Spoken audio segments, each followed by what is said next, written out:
السلام علیکم۔ دارالحکمت الخالدیہ میں خوش آمدید۔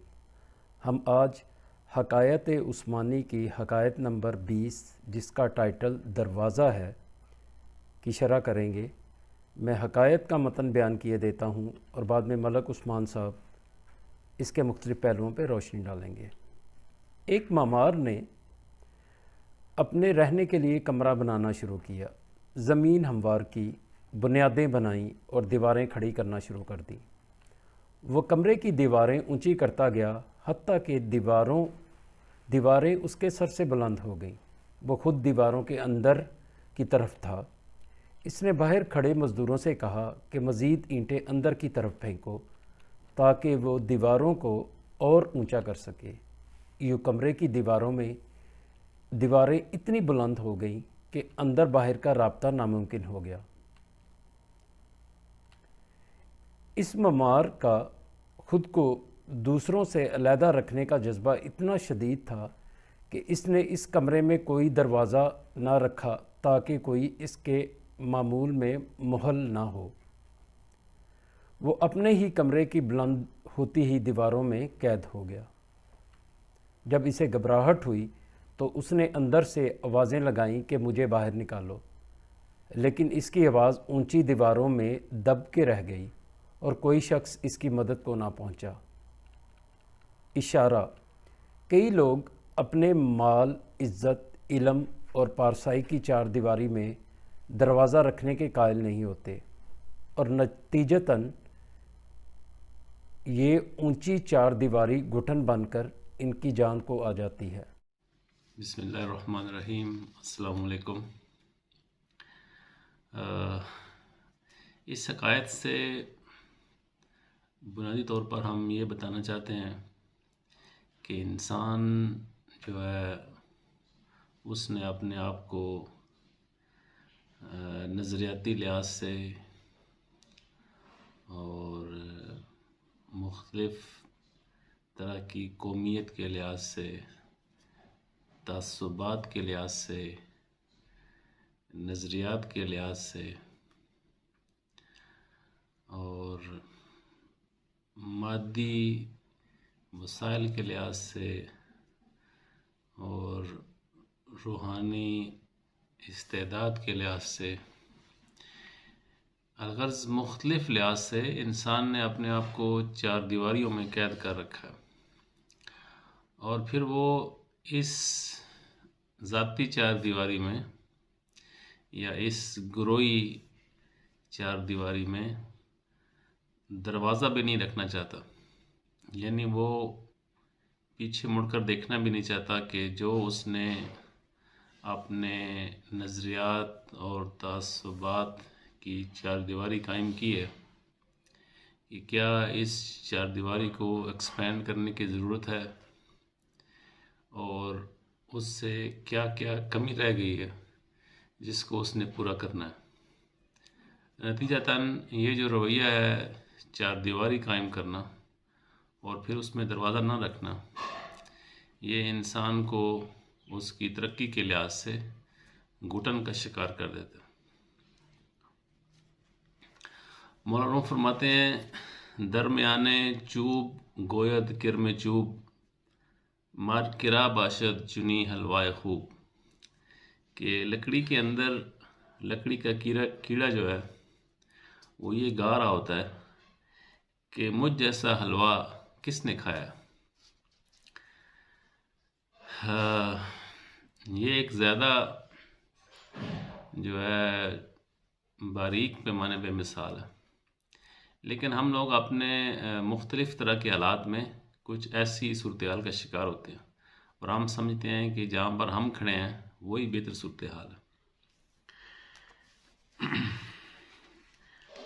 اب ہم اس کو دیکھتے ہیں کہ یہ جو چار دیواری قائم کرنا ہے نظریات کی اور تعصبات کی اور مادی اور روحانی وسائل کی اور استعداد کی،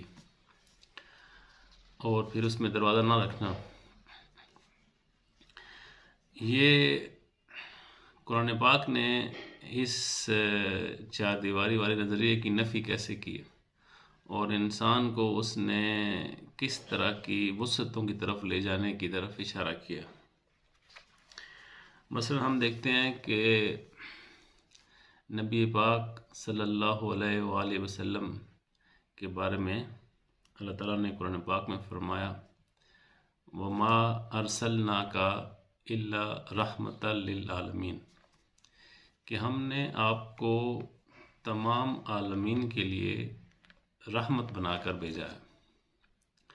اب ہم سمجھتے ہیں عالمین سے مراد یعنی تمام جہان، سارے پلینٹس، ساری گلیکسیز اور جو کائنات ہم جانتے ہیں اور جو ہم نہیں جانتے ہیں۔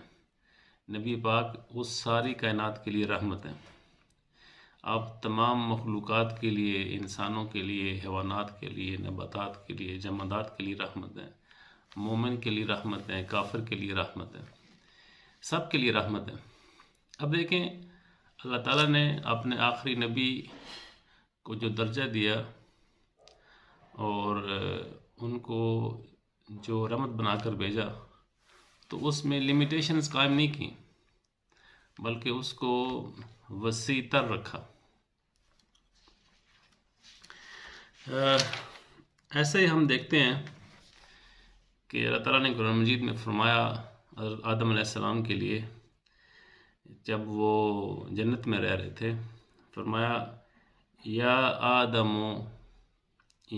آدم اسکن، ہے آدم تم رہو، انت و زوجک الجنہ، تم اور تمہاری بیوی جنت میں، وَكُلَا مِنْهَا حَيْثُ شِئْتُمَا رَغَدًا، اور اس جنت کے اندر تم لوگ جہاں سے چاہو روک ٹوک کھاؤ پیو۔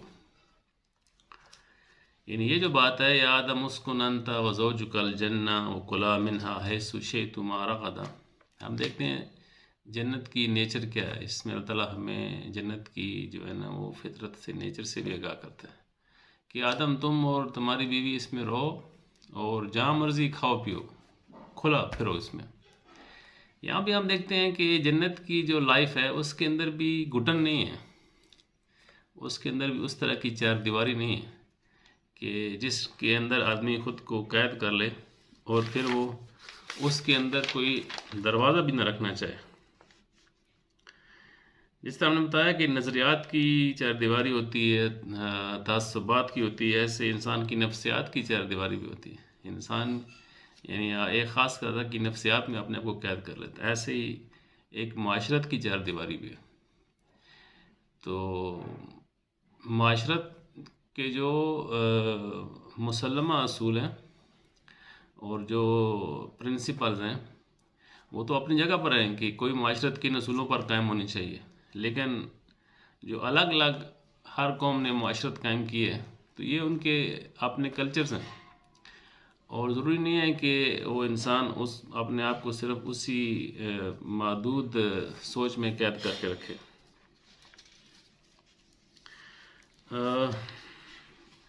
اللہ تعالیٰ قرآن پاک میں فرماتے ہیں کل نفس بما کسبت رہین، یعنی ہر انسان جو کرتا ہے وہ اس کے اندر رہین ہو جاتا ہے، یعنی ایک طرح سے قید ہو جاتا ہے۔ تو یہ انسان کا، چونکہ انسان جو ہے کوئی بھی دنیا میں انسان یہ کلیم نہیں کر سکتا کہ اس کو حتمی علم حاصل ہو گیا اور تمام تر حقائق تک اس کی رسائی ہے اور وہ تمام حقائق کو سمجھ گیا۔ تو اس کا مطلب یہ ہے کہ انسان سفر میں ہے اور اسی سفر میں وہ چلتا جا رہا ہے۔ جب اس سفر میں چلتا جا رہا ہے تو بعض اوقات یہ انسان کی جو ایک سیٹ پریکٹس ہے، جو اس کی ہیبیچول پریکٹس ہے، یا وہ جس جگہ پہ رہ رہا ہے ان طرح کے لوگوں کی جو پریکٹس ہے اور جس طرح کے علوم سے اس کو واسطہ پڑتا ہے، جس طرح اس کی ایجوکیشن و گروتھ ہوئی ہے، تو اپنے آپ کو وہ اسی کے اندر رہین کر لیتا ہے۔ تو یہ جو رہین ہونا ہے یہ جو ہے وہ اس سفر کا حصہ ہے، یہ الٹیمیٹ ریئلٹی نہیں ہے۔ تو اس حقائق میں ہم یہ بتانا چاہتے ہیں کہ انسان کو چاہیے کہ وہ علمی لحاظ سے، روحانی لحاظ سے، نظری لحاظ سے، قومی لحاظ سے، ہر طرح کے جو تعصبات ہیں اس کی چار دیواری میں اپنے آپ کو قید نہ کرے، بلکہ وہ اس میں دروازے رکھے۔